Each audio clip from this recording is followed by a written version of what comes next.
Bandwidth looks good. Thank goodness. All right. I'm going to try not to yawn. No. Good luck. Oh, no. No, don't do Sorry, that. we're boring you, bud. It's not boring me. It's shifting from being on Japan time to West Coast time. True.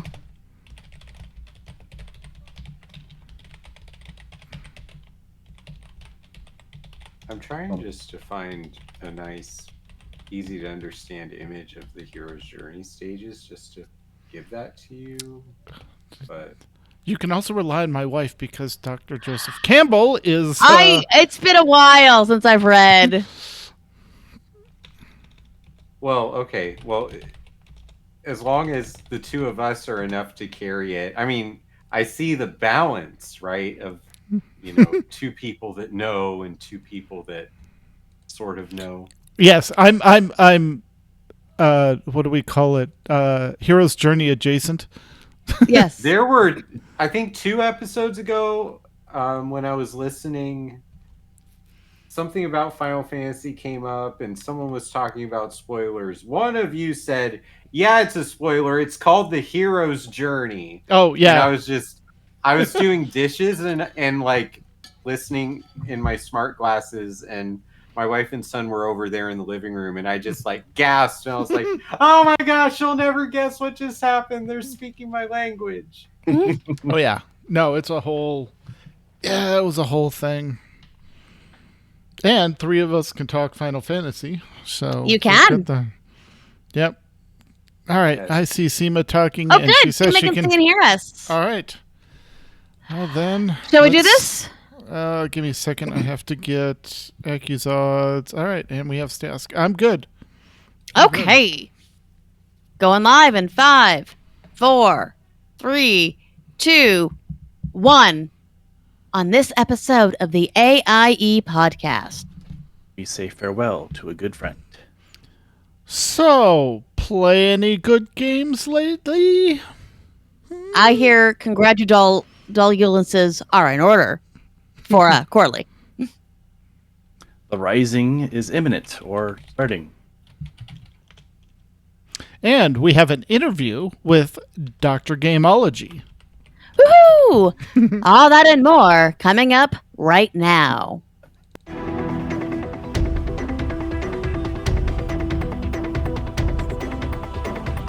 Bringing you the latest news from the AIE gaming community from planet Earth and beyond. This is the AIE Podcast.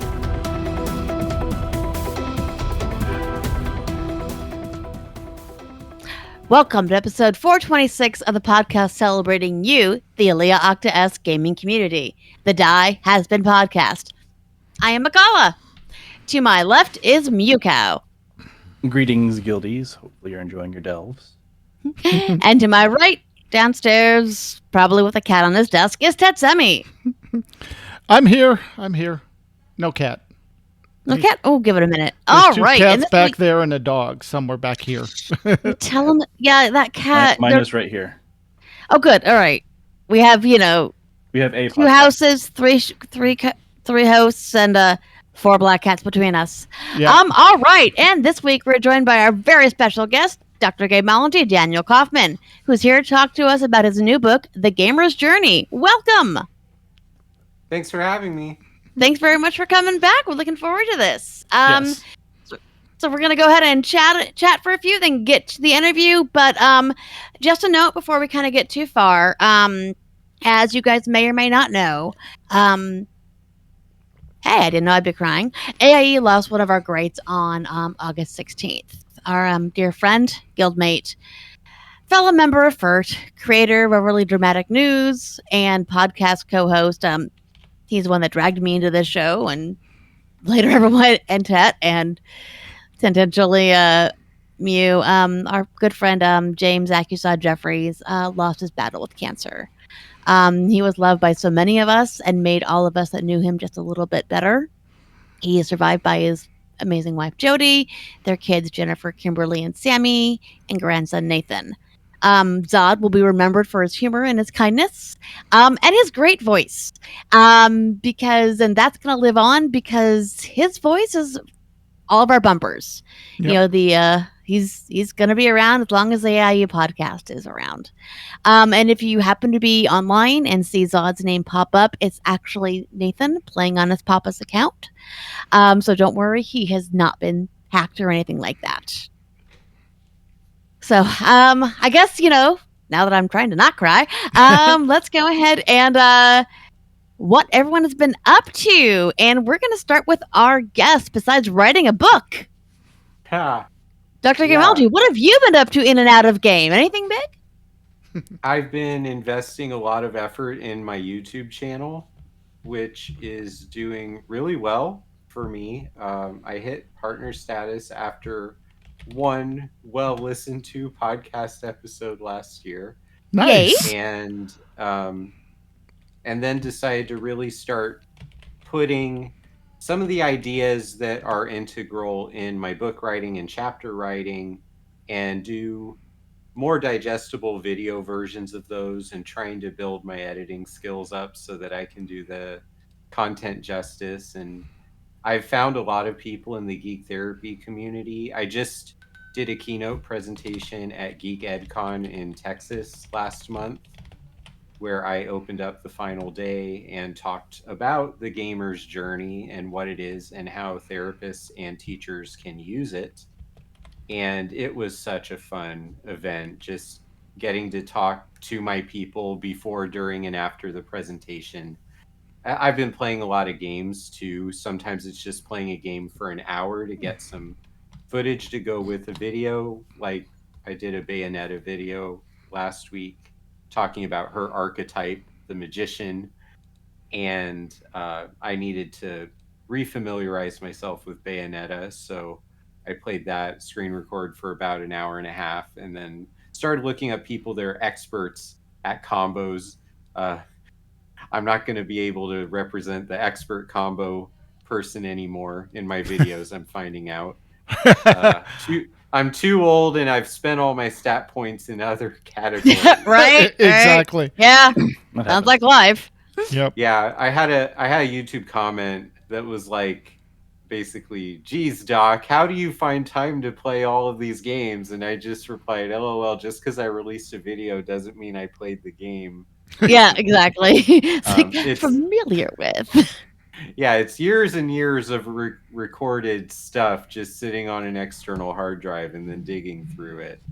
Awesome. Yeah, I mean, I've been all over the place, but YouTube and Twitch have been a renewed focus since I have time to do that. And I have a couple more chapters that are on the horizon for different psychology of books that I'll be writing soon. But right now I am just waiting for another 80 so days to pass. Maybe, wait, what is it? It's the 8th month? 90 days Yes. from now. The book should be out, and then people will actually be able to talk to me about what it was like to read it and things that they violently disagree with me on. I can't wait. Yeah. Awesome. I mean, it is the internet. Yeah, it is. Almost, no matter what, you can literally say, sunflowers are yellow, and someone will argue with you about it. So, and we're gonna, and we'll be getting into all the great stuff with the book in just a few. So, great, awesome. Mew, what have you been up to, my friend? Oh, just the usual stuff. So yeah, I guess there was some kind of X-Pack that came out. Something. And, yeah. Lots of interesting back and forth on it because this is our first time doing the early access. So that at first I didn't even realize that it was going on. But yeah, they experimented this time around for a while, and you had to pay a little extra for early access. Normally you just got it as buying. Yeah, I know that it caught me off guard too, because I was like, someone in my raid group was like, okay, so who are the peasants or who are the ones that sprung for the extended release? And I was like, what do you mean? I mean, everyone bought the X-Pack, right? Like, I mean, why would you not buy the X-Pack to play? And they're like, no, you have to buy a tier over if you want to start the X-Pack early. And I'm like, oh, okay, now I understand why everyone's kind of grumbling right now. Yeah, Yeah, that makes perfect sense. Yeah, that's Yeah. yeah, modification of that seems, Silly. you know. Yeah, yeah. So I guess they're actually getting to play tomorrow. If you did not buy the extended or the early release. Oh, But they've been playing since the 22nd. We have people that have hit no, 80 already. that's the pre. That's the pre. Oh, okay. I'm talking about when you get the act. If Oh, you did yeah. not pay Tomorrow for it. at 3 p.m. Pacific, I think. Yeah. Yep. So tomorrow, if you did not spring for the extra bit, you get to play the game with everyone else. Yep. So yeah. People were level 80 the first day, of course. You know, Wow. Of course. they of course were looking for every exploit they could and Of course, all that yeah. kind of fun stuff because that's just what they do. But no, it's been a nice experience. I got to play in the Delve, the first Delve. It was, and I like the concept. It's they are definitely borrowing from Final Fantasy 14 and starting to realize that sometimes we don't want to have a gaggle of 40 people with us as we play. Sometimes we want some quiet time to just explore the game and do something fun and still feel like you did something. Yep. It's nice.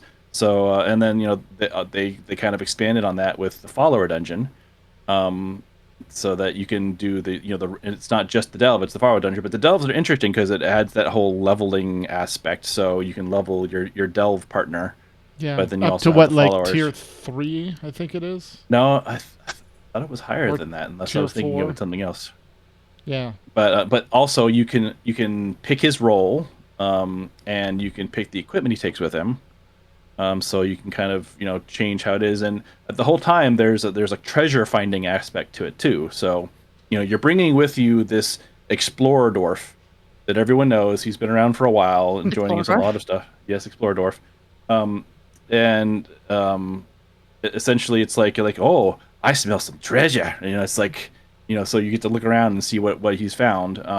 But yeah, no, it's been fun to just kind of slowly go through. I'm not trying to peel through it as fast as I possibly can. Especially because thankfully the raids won't open for a little bit, so we'll actually have some time to just kind of enjoy the world. And That's great. yeah. Yep. So but yeah, that's been probably the big gaming focused. Beyond that, just poking at Final Fantasy 14. Another big game that kind of came out recently is Fallout London.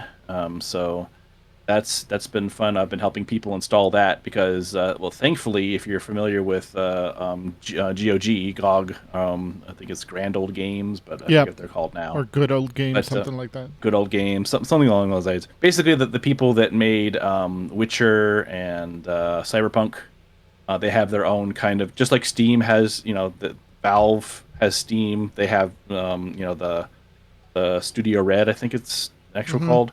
They have GOG.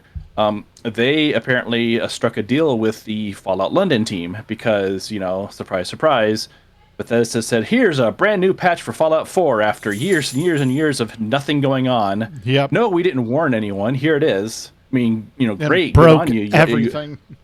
Broke everything. Oh, gross. And they said it would probably take them years to fully fix Fallout London to work with the new version of Fallout. So they just went ahead and said, okay, I guess we're just going to have to teach you guys how to use Roll the back. old version of Fallout. Yep. Yeah. Well, so that's when GOG stepped in and said, you know what? Let's just make it easy for you. So in the actual GOG game system, if you own Fallout 4, you can then purchase, you're not buying it, but you purchase Fallout London. You tell Fallout London, do your thing. It'll actually do the install and create a version of Fallout 4 that fits London. Nice. So That's amazing. it's super easy. Yeah, I know, it's super easy, barely an inconvenience. It's just one of those things where you install London, then you tell it to overlay it into Fallout 4. You now have, hopefully you don't hear the snoring cat next to me. Someone's animal will be snoring in the show. Yes. But yeah, now it's Fallout London, and you get to fully play. So I've helped a couple people get that installed for them, and poked at it myself, and it's kind of funny. It's bigger than Fallout 4 is. Yeah. So yeah, if you already own Fallout 4 Game of the Year Edition on GOG, it is real simple just to grab London for free, install it, off you go. You have a whole new game to play. If you don't, they were running a sale. It was like $15, and then you can very easily get into their system and get it all figured out. So, highly recommended. Very cool. All right, Tet, what have you been up to? Just real quick, mostly Final Fantasy 14. I was just looking. I have 1, 2, 3, 4, 5, 6. I've got 6 of the 6 of the jobs at 100 now. So I have my Viper, Wow.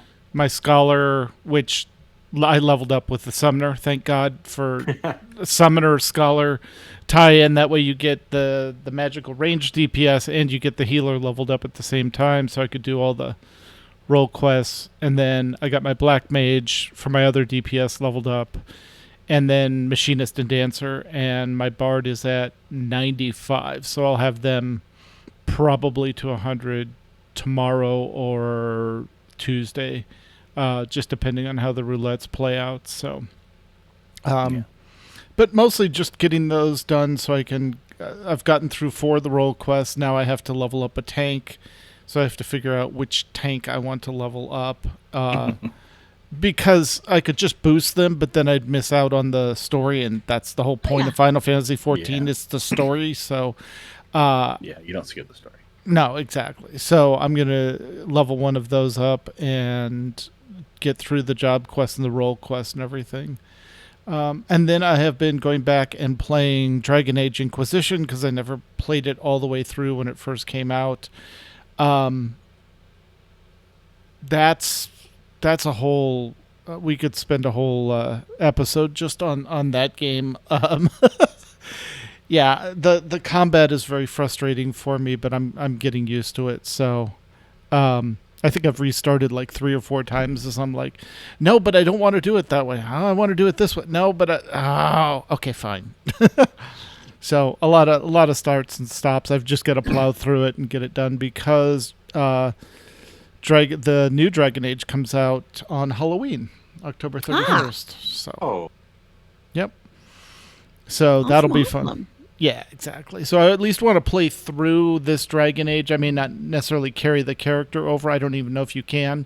But I just want to get the story of Inquisition done because it ties right into the next version of it. So, but that's me. What have you been up to, McCullough? Excellent. So, I'm the pen and paper kind of girl, and almost every single game I play was on hiatus the last few weeks. Yep. Which is kind of funny because, my birthday was a few weeks ago, and I'm like, I just want a game for my birthday, and my one DM was like, oh, we're going to be on a cruise for 10 days. I'm like, well, dang it.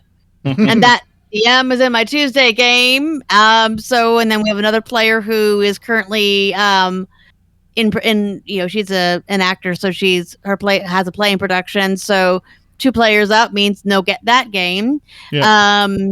One of our other groups, just the middle of life is getting busy, so no that game. So I'm like, yeah, I just want a game for my birthday, and that's not game at all. That was upsetting. But that's okay. Life happens. Sometimes you have a week where you play multiple games. Other times you have a week where you play none. So getting back in the swing of things this week, Tuesday game, it was quite funny because we've been seeing how all these pieces of all of our characters' plots are now intertwined, and I gotta drop the knowledge on my group about it. It's like, nice. Well, guess what? 2 of y'all were rescued as children. Neither of you know who you really are. Don't know how the other 2 fit in yet, but I have suspicions. So it was kind of fun. It was actually just a pure RP. These characters trying to figure out all these fun threads. Neat. Our Call of Cthulhu game, we started going into the scary mental institution that was abandoned 40 years ago. For the 5 PCs, first in, Lost Sanity. Mm-hmm. And then our Star Wars game, we are getting kind of close to Endgame still. and we were getting into this weird Rakatan vault to get some information that's going to get us to more information. And my character got to see we were guided to safety by a cloaked figure that only my character could see, which ended up being a dark side version of herself. But Ooh. they got us to safety. So that's about it. And then a lot of real life stuff, a lot of work, a lot of cooking. It's fig season, so a lot of baking. Yep. And that is about it. Awesome. All right. So So we're gonna go ahead and get into our news a little while, but we'd love to talk to our esteemed guest, Dr. Gameology. So we had you back on the show on episode 389, which, as you said, was just about 2 years ago because it was around Summer of Love time. Yep. And you talked about your psychological research as it relates to gaming and the Gaming Persona podcast. Now it's kind of getting to the point where it's all come together in your book, The Gamer's Journey. Can you tell us about the journey and how you got there? Yeah. So the book, The Gamer's Journey, whatever it was called in my head, I always knew that this book needed to exist ever since I heard about Hero with a Thousand Faces by Joseph Campbell. And my introduction to that book was during college when Empire of Dreams was a DVD feature on the Star Wars DVD box set. So I bought that as fast as I could, probably day one. Or for me, it was day one. And I watched that before I even watched the movies, because I was just so excited to watch all the extra features, and that was the main one. So the opening of that documentary talks about the origin of A New Hope or Star Wars and all the philosophy stuff and mythology stuff that went into just creating the characters. So me in the middle of playing whatever games I'm playing in college, probably Kingdom Hearts 2, and probably other things in between my second, third, fourth, fifth, and seventh run of Kingdom Hearts 2. I just instantly felt like I want to get a copy of that book. I want to read it for myself, but maybe next semester when I have an easier course load. And this idea needs to exist only just using video games, because I'm pretty sure I was playing Final Fantasy 12 around that time, maybe 10. It was in that kind of era, and me not playing games when they first come out. But I was also playing Devil May Cry 3. I was playing a bunch of different Star Wars games. The Force Unleashed, I'm sure, was out. And so if my timeline is wrong of exactly what games I'm playing, those games are all still in the DNA of the book idea. Of course. And so I just knew, timey-wimey. Yeah, I love that. Yeah. The only reason I went and did my PhD program, it's Matt Smith's fault, by the way. Excellent. So, although the timey-wimey comes from a David Tennant episode. Yes. That's okay. So I just always knew somebody needs to write Hero with a Thousand Faces, but with video game. And then there were people that I thought that would be right up their alley, because I was reading their books. And it got to the point after I wrote my chapter in Psychology of Pokemon, which I think I wrote that in 2020 or 21. I know we talked about it on the podcast when you were here. Yeah. So after I wrote that chapter, and then I wrote my chapter in Psychology of Elden Ring, and the Elden Ring chapter is about finding the stages of the hero's journey in the very non-narrative storytelling of Elden Ring. But it's all there. The stages of what you have to accomplish to become Elden Lord, the stages of the hero's journey are there. Just there's not cutscenes shoving it into your ear holes. Right. You have to pay attention to the setting changes and who's in charge and why are you killing them and who killed them first and why are they not dead, and or why are they dead but still attacking you, that kind of thing. Right. Yes. Usual stuff. The important Yeah. questions. Usual stuff for video game players, right? And that's Absolutely. why video games are such a rich origin point for mythology in our current world. That science has kind of explained so much that would have been miraculous phenomena to the more ancient minds with less academic resources, right? Mhm. So mythology for us is different than mythology would be 2,000, 3,000, 4,000 years ago. Absolutely. But Absolutely. it's still there. I mean, our podcast exists because of the mythological powers and potential of video games, Right. Yeah. Right. right? So Yeah. that idea as cultural connection is a central point. So I have all these ideas in my head. I wrote these 2 chapters. One of them's about the hero's journey, and it just clicked one day. I was sitting at my computer. I was done with grading papers. I didn't want to play Final Fantasy 14 at that point in time of the day. And I just opened a Word document and I downloaded Leyline Publishing's how to submit a book proposal that they have on their website. And I just started filling it in as if The Gamer's Journey is a book that I'm going to write completely myself. Right. And however amount of time that was, whether it was 20 minutes or 4 hours, I honestly have no idea.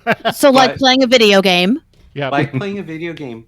It's called Psychological Flow, which I've presented. Anyway, there's Sacred too many time, yeah. threads. Yeah. There's Yes. yeah. So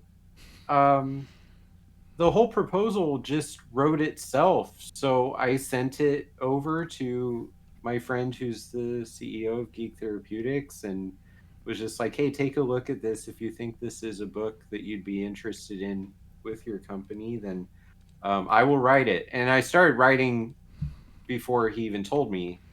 So I actually wrote 6 chapters before we even had a meeting. And because Hero with a Thousand Faces has a handful of chapters before Campbell even starts going stage by Absolutely. stage. Yeah. Yeah. So I was writing that content. What are the basic components of a video game and how do they resonate psychologically? And what do I want my audience to know, whether they're parents or game players themselves, therapists, all of the above, play games, never play games, buying the book because they love games, buying the book because they think I'm interesting, but they don't play them themselves, like all of those in between. What do they need to know before I start throwing them into the ordinary world? Right. Right. I think- yeah. Yeah. Go ahead. No, I was gonna say I think it's interesting because you talk about game therapy, and I've definitely have heard about game therapy, in pen and paper games. Yeah. But the idea of game therapy through video games is really fascinating because again, it's something that's easily accessible as compared to pen and paper where you have to make a plan. Well, Geek Therapeutics has a therapeutic dungeon master certification, just like they I've heard have about that. certified geek therapist. And after I did my keynote presentation, one of the coolest things for me that day is there was a clinician named John Steinbaugh who I know his name because he likes my stuff on LinkedIn all the time for years. And so it's like, if I post a thing on LinkedIn, John's going to hit like, and I'm going to feel like it was worth my time writing. That's that post. amazing. So the hour after my keynote, he was presenting on this program that he does for the state, in his state, some kind of organized population that has nowhere to go except therapy. Right. And how he's using D&D with them, and Yeah. and his whole presentation was on how you structure that game so that it's safe and how you give them their characters and make it approachable. So what I do with video games is being done with tabletop role-playing games. It's really just play therapy, but Which is for great. older developmental stages. You know, you think play therapy and getting on the floor and playing with Legos and blocks and figurines and assembling a sand tray scene of what's the family doing in the house Right, right. during the evening, right?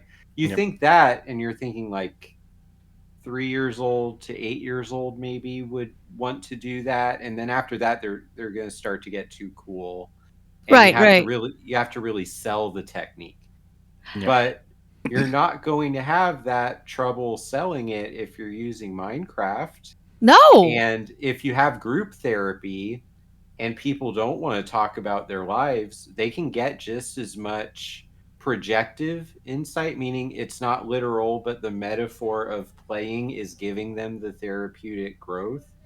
And so concept in D&D of bleed, you know, that's where your life is getting controlled or uncontrollably mixed in with the character and the situation. Right. And the DM needs to pick up on that and use it well, and maybe have conversations about Absolutely. like what's your goal here? How can I make you comfortable? How can I make sure the whole group is comfortable? Can we use this as a plot point? Do we need to not use this as a plot point? And this is what's happening here. Yeah. And so it's subjective. It's up to the player. It's up Right, to the right. DM.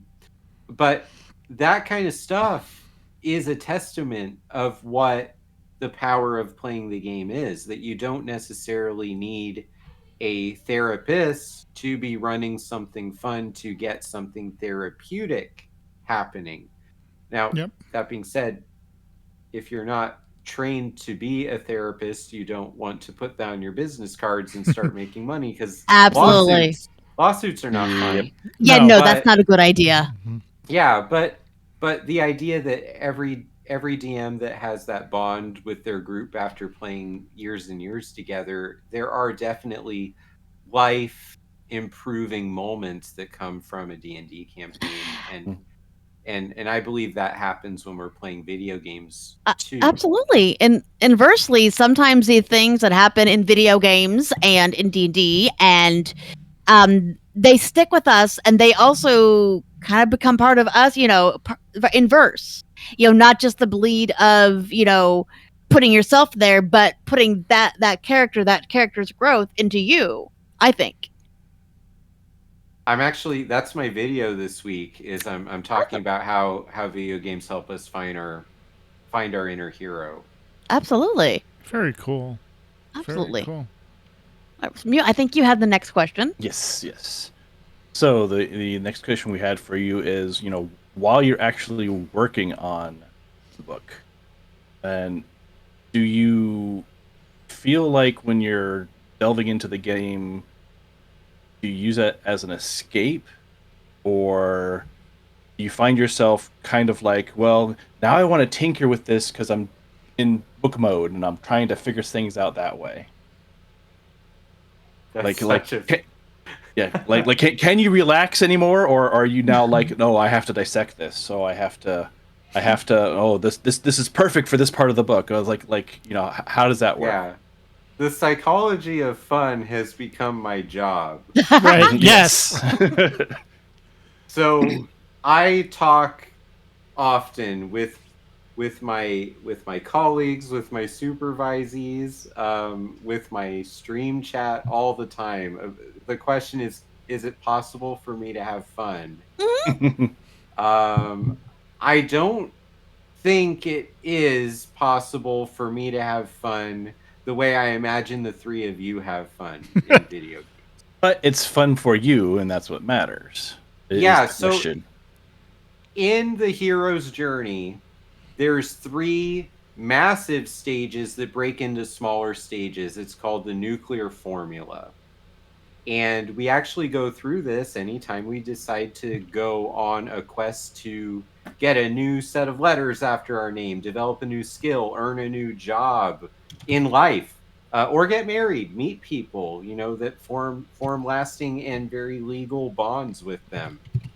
So the 3 stages are the separation, and then That's leaving behind the stuck feeling of we are what we are and we're never going to be anything else.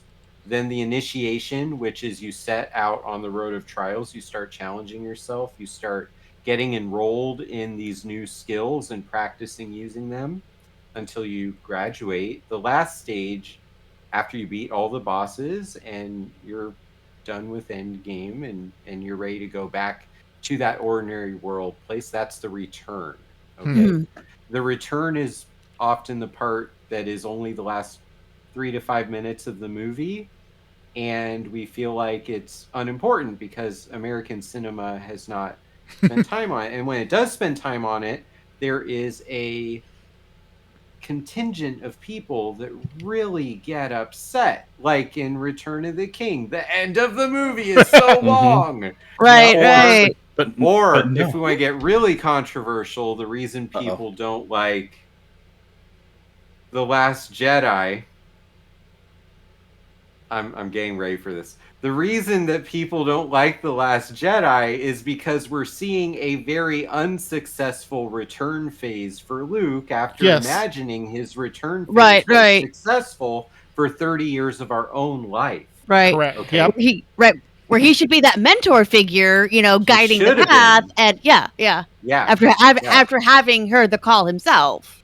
Yeah. So, from the hero's journey perspective, we haven't actually been taught how to appreciate the return phase as well as we've been taught to be enamored by the separation and the initiation phase. The initiation Right. phase is where all the action, the climax, and then Yeah. resolution happens, but we don't see the true return. So, the reason I can't enjoy fun the same way is because I crossed the return threshold and became what I like to call, well, what Joseph Campbell likes to call the master of both worlds. Right. Yeah. As far as people who educate counselors and teach in grad school classrooms and love video games, like I've done a lot in video games as a player. I appreciate them and I'll always love them. And they're part of my name, Dr. Gameology. Right. But at the same time, I have this academic knowledge of what fun is, how do you break it down in variables, what's psychological flow, where are the component parts of flow, and why is the game having this effect on me? Is it narratology or is it ludology? Is it because of the ludonarrative perspective of the game? And when you break a game down like that, you can have fun, and then you have all this extra insight of why it's fun. And then when you realize, like, you break out of the fun and just start analyzing it in real time. Even so Final Fantasy 14, I just want to comment on it. Sure. I hit my first character to 100, but I'm not done with the story. Right. And it was at the end of a dungeon. I was playing it solo on stream today. I beat the final boss in that dungeon and duty. And then it also popped that I hit 100, and I had this nice realization of what just happened because I was just trying to beat The dungeon. the quest, right? Yeah. And so it's hard to stream that game though. Yes. Because there's so many non-voiced cutscenes, and if I only have 2.5 hours to play or 1 hour and 45 to play, it is possible, because I did it last week, to stream that entire time, and I have to carry the whole stream. Yes. Because there's no one talking, and Nope. I will cast 0 fireballs the whole stream. Yep. So I've been trying to help myself out by doing all that phase off stream and getting myself right up to the entrance of the duty so that I can have something to play. Right. And that recipe has worked a lot better. But that right there is a breakdown of the components of the game, the story part. You can't skip it. It's important, but also maybe it's not the best to stream it, because the point of streaming is to have viewers. Yeah, to Right. engage with the chat room. Engage. Yeah, Yeah, we have a exactly. friend Yeah. that Megan does the extreme trials, and she tried it as Pictomancer, and then realized how much brain you need to do that correctly and do the mechanics correctly. And she's like, if I'm playing this and I want to go back to Bard, which is just as not as hard but just as involved, she's like, maybe I'll just go back to Summoner. And she finally went back to Summoner. But she's like, I could stream this, but I can't play the game at the level needed and engage with the viewers, which is the whole point of streaming it. So that's why she's not streaming it, because she realizes there's no engagement for her. It would just be people watching her do the mechanics over and over again without any engagement. So yeah, I know what you're saying. I've noticed a lot of streamers have started bringing friends with them. That way they can focus on the gameplay, and they have someone that isn't having to do the gameplay chattering at them. That's funny. Yeah. Oh, and are you so volunteering? I mean, I actually have done that. But like that's the whole point is you have your main streamer, and then like in some cases, like I'll see they may even invite another fellow streamer. Yeah. And one of them is an expert on it, one of them is not. That way, the one that's not can be focusing on trying to learn. The one that's already been through it and is the stereotypical giant character that's shielding them from all the arrows, while the little one's trying to dink away. Like you have that one that's able to kind of carry the conversation while the other one's trying to show them playing the game. And I've seen to where they're streaming the entire raid team, all 8 or 10 or 15 players, because they're all kind of their own personalities. And because, yes, you have to play at a higher level with those extremes, but you have 8 people all trying to do it and reacting, and like it's more engaging for the viewers because it's not just one person quietly trying to focus on the fight. Like you hear other people reacting, and then you hear them reacting to them, and it just becomes just kind of like an amusing thing. So I'm seeing a lot more streamers where you'll see, yes, you'll have their main face, whether it's a face viewer or if it's a VTuber, and then you'll see a bunch of little tiny heads next to it. Yep. And those little tiny heads are all their friends in voice chat that might animate or light up to show that person talking. Yeah. That way it's a bit more interesting, and that way they can also be at the higher level. And like those not familiar with Final Fantasy 14, they have these ultimates that are supposed to be like the hardest fights in the game. Right. And their purpose is, it's basically like think of the hardest boss fight, and then they add a boss fight to that boss fight, and they add a boss fight to that boss fight, and they add another boss fight to that boss fight. We hear like boss fights. Yeah. Yes. So that's what those ultimates are these like you picture perfect dances where you have to be at all the right spots and hitting your buttons at the right time. And so like part of that, watching that with all of those 8 talking heads too, is getting invested in it, and they finally conquer it, and then the gamergasm of just trying to enjoy that we did it, and look at our shiny weapons and fun stuff like that. So yeah, I'm noticing that because it's just like you said, it's hard as a streamer to try to focus on the thing you're doing, and you don't want to neglect your viewers, because then why are you streaming then? Yeah. So you'd mentioned on the gamer's journey, and you get to that third phase, the return. I think the one that, besides, you mentioned the Return of the King, because there's a whole section where the hobbits return to the Shire, and you're like, oh, they can... The scouring of the Shire. Right. They can relax and retire and enjoy...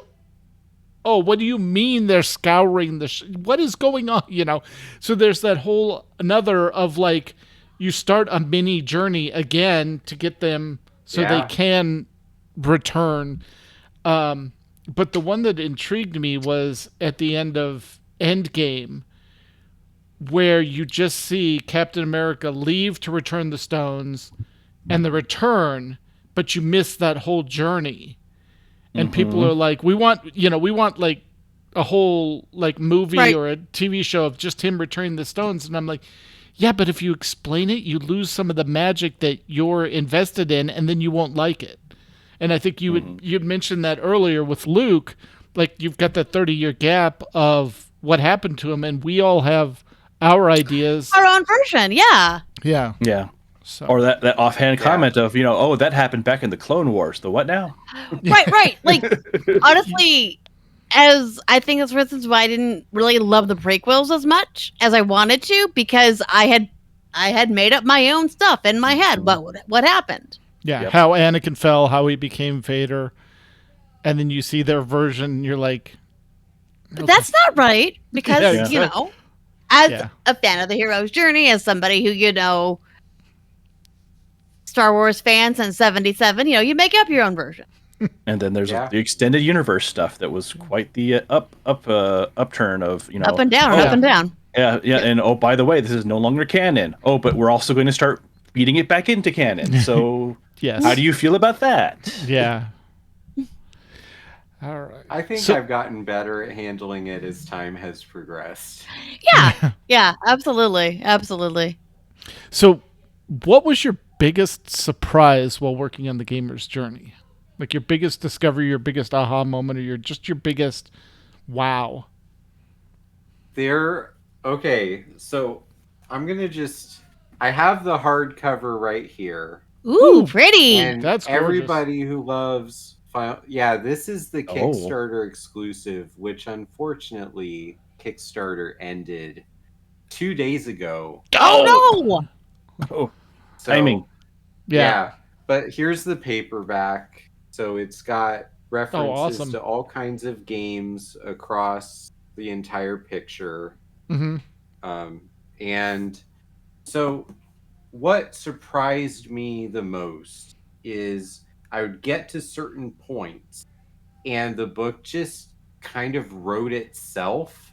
Mm-hmm. And then you'd go through and you'd edit and you try to save on word count, but make sure it still hits all the points the right way. Right. But when you get to certain moments, because of how much these games mattered to me, I would just have it come out of me. Like, Right. That's what psychological flow is, by the way. If you're playing Rock Band or Guitar Hero and you have hundreds of notes per minute coming at you and you're just playing them at speed, your fingers are moving, you're strumming or playing drums or whatever. Right. Whatever rhythm game, whatever combo based situation, your rotation in an MMO can do this as well. But the sections of the book really did this, and I felt it when I'm writing in research or when I'm writing certain things, but it would happen repeatedly during the writing of the book where I would just have an idea earlier in the day that's right at the paragraph where I left off, and then I would just sit down and 5 or 6 pages would just happen. Mm-hmm. And Almost unconsciously. and when I got to the final chapter, which I think is organized as an epilogue, but it also fits into the return section. I was gonna say, so it's the return. Mm-hmm. Well, the return is broken into...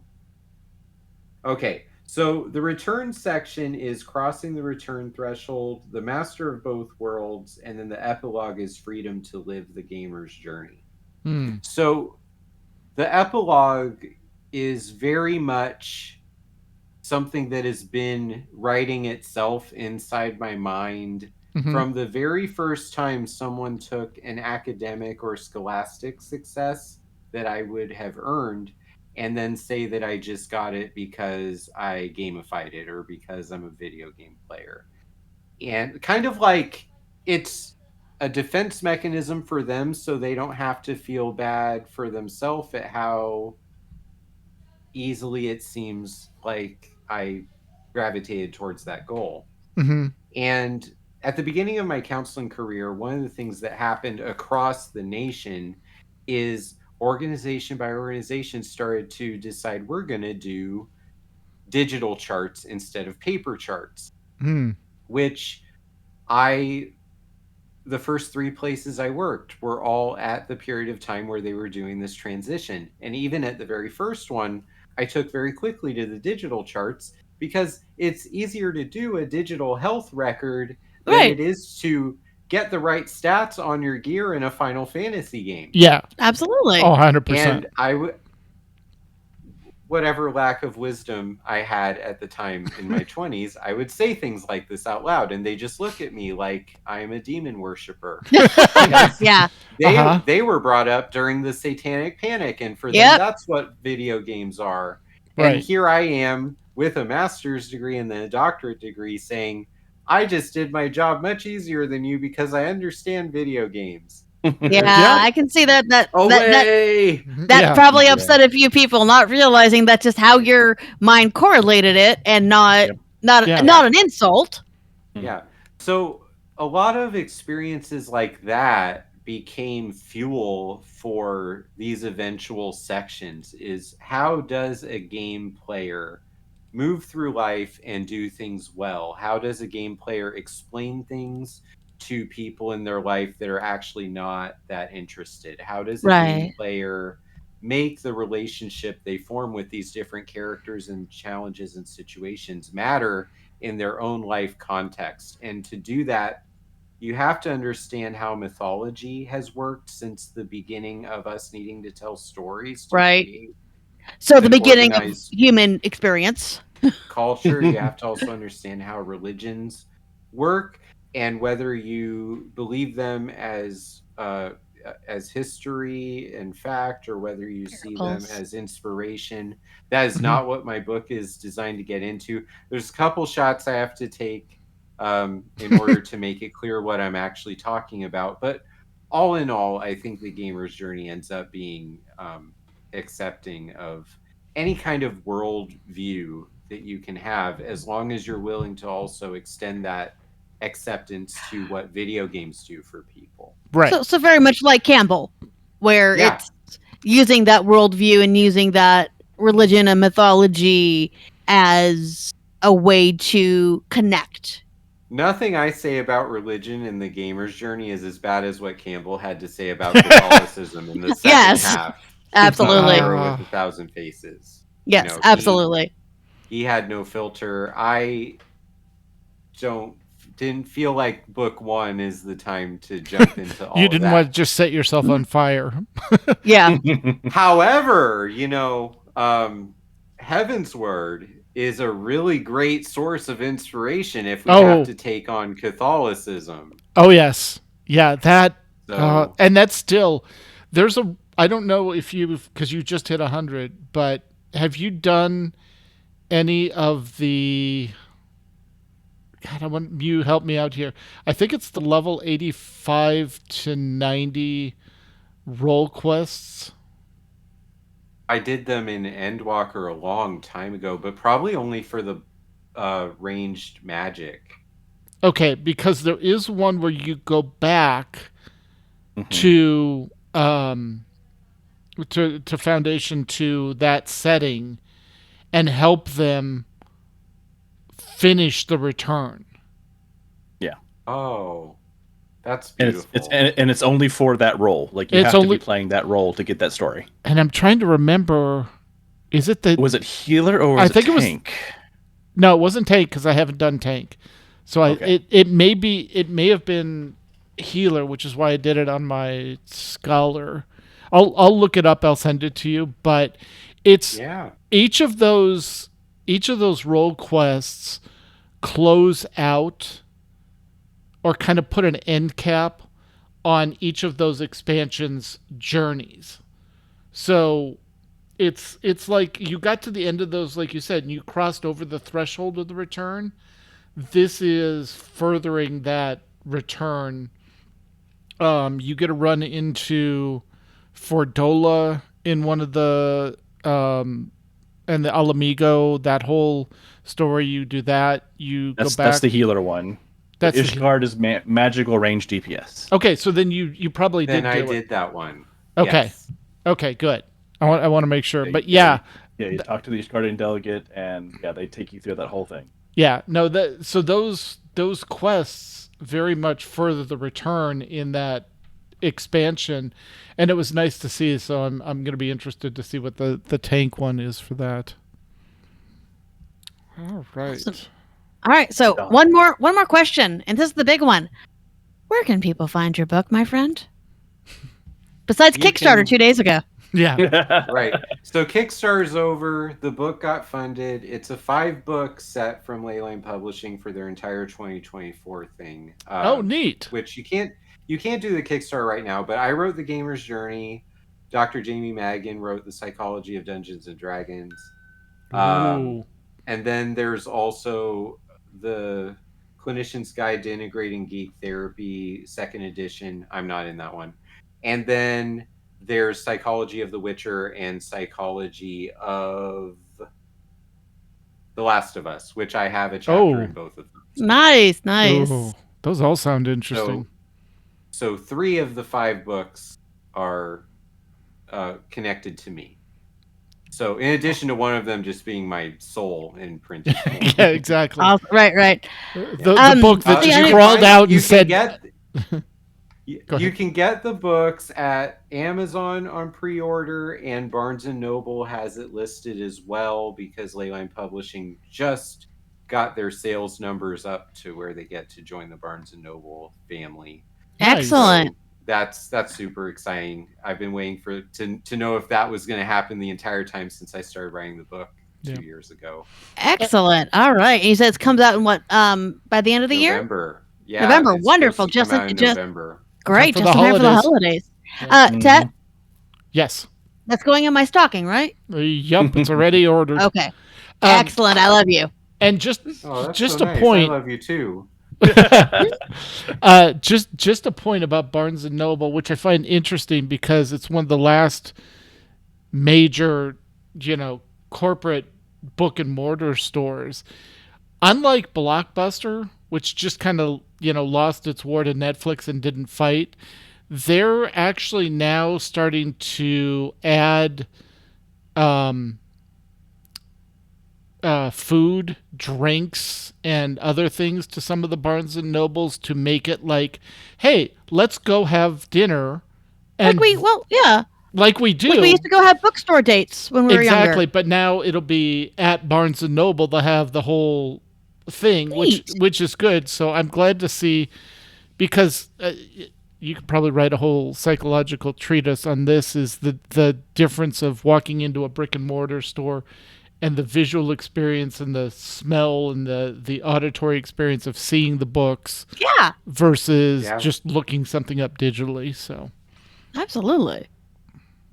I mean, I am an online grad school professor, and I did a study when I was a new teacher that looked at frustration and distress tolerance differences between classroom-based counseling students, online-based counseling students, and Star Wars: The Old Republic players. And it turns out that video game players do better at suffering defeat and taking feedback and improving their performance than some of those student groups do. Because Interesting. yeah, so I just started to feel like I was just a boss mechanic for a lot of people. Like you said, gamifying it. Yep. Yeah, I gamified the research. They gamified me. It doesn't go well, though, when they have to talk to me and they forget that I'm a person, Right. which happens sometimes. Right. But- Oh, wait, the boss fight's real. You know, Yeah. The boss And is Eddie's real. in charge of you. Great. Yeah. he's in charge. Yeah. Oh, that's a whole other podcast episode for sure. But I think that I just really love that bookstores still Oh, exist. absolutely. I go to Barnes and Noble with my wife all the time. It's just one of our favorite places. Oh, yeah. to go. I hope it doesn't lose like Blockbuster. No, did. they're fighting. They're fighting to be. And just so everyone knows, in the game notes, we will have a link to Dr. Gameology's website, his YouTube channel, the pre-order for both Barnes & Noble and Amazon, and any other links you want to put in there. But those are the ones we've got in there right now. So Absolutely. Thanks so much. Yeah, Thank absolutely. you. So I guess we should probably do this week's news real quick. Yep, sounds good. All right. Riverfest. All right. 5 minutes or less, guys. This week's news. Hang on. AIE News. All right. In WoW news, New Braid is officially taking a break due to the expansion. I think Kenny's just tired of being on that floor. They'll resume mid to late September. It's been pretty quiet in WoW right now, as you know. Just kidding. The new expansion, The War Within, officially launches tomorrow on August 26th, but players who bought the Epic expansion have had access since Thursday, and many are already at level 80. It's doable in about 3 hours if you can ignore side quests, unless you're Gusty, and then you're still working on it. And we ask that everyone resist the urge to discuss major plot twists, and there are some doozies in guild chat. In War Within, we meet the Earthen Dwarves, who will be an allied race, and the Athari, a group of mainly human and elves who were accidentally stranded in Hollowfall on what was supposed to be a 3-hour tour. Yes, Gusty, we got the joke. Mm-hmm. There are 36 mounts to obtain, including a lynx, fire beads, a giant mole, and several merch suits. Mech suits even. Some require rep. The Dark Moon Fair starts next Sunday, will help with that, and has profession quests as well. To help carry all the new quests, items, and loot, there are 2 free 34 slot bags available. Break the Contra-Cola machine in the Inn of the Ringing Deeps, 59 34 or 64.3 as those coordinates, and get a Goblin mini fridge. Wowhead has all the details. The windswept satchel can be found at High Hollows at 30.2, 38.8 on the ledge of the Priory of the Sacred Flames. Over in Star Wars land, SWTOR, Star Wars: The SWTOR? Online Republic. Yep. SWTOR. SWTOR. As Max's retirement in real life has gotten busy, Corley has been promoted to GM Game Director for AIE in SWTOR. So congratulations, as we like to say. Yes. I'm so sorry.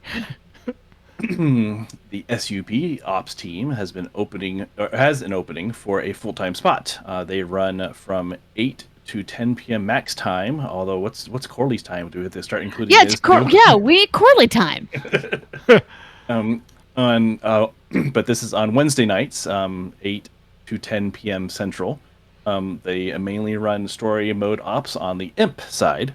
They are very new to ops, and they are friendly to that. Or they aren't, but they were friendly to those that are new to it. So Yes. they want you to join, is what they're trying to tell you. If you're interested, let Mailong know. There are a couple things to add.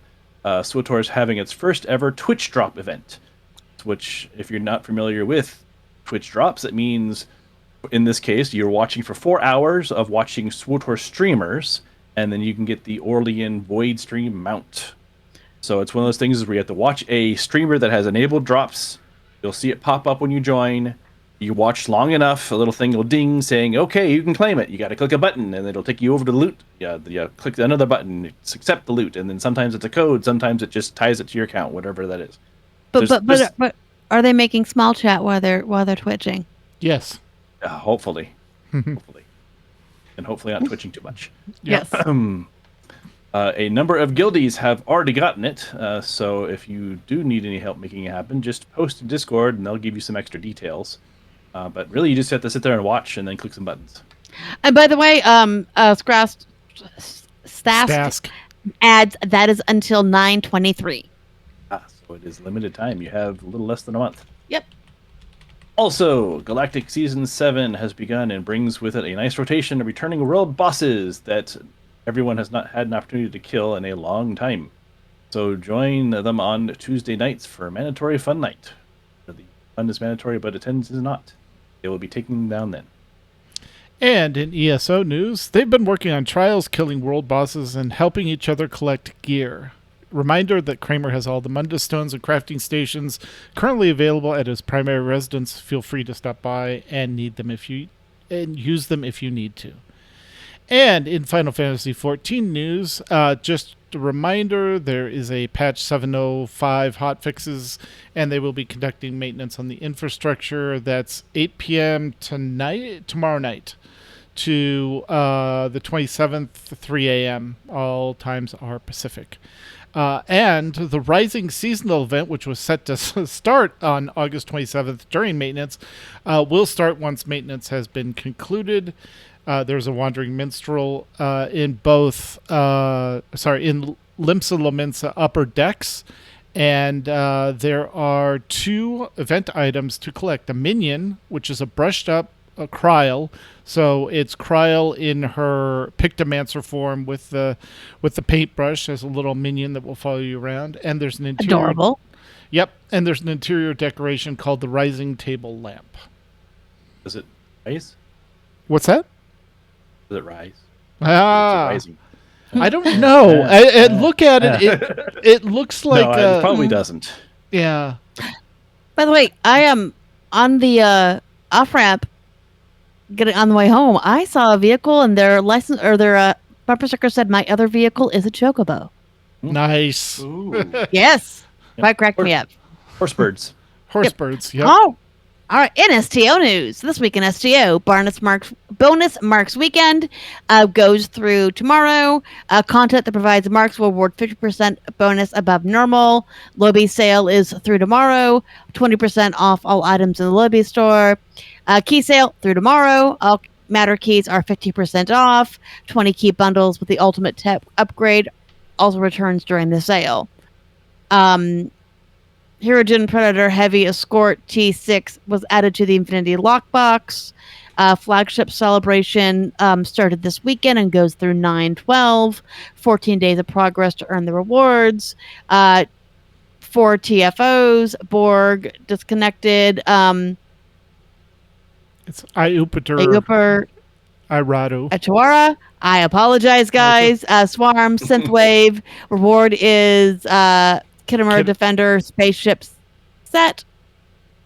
3-piece set. Shield, Anti-Proton Blast when hull is damaged, and Deflector. Lectures up.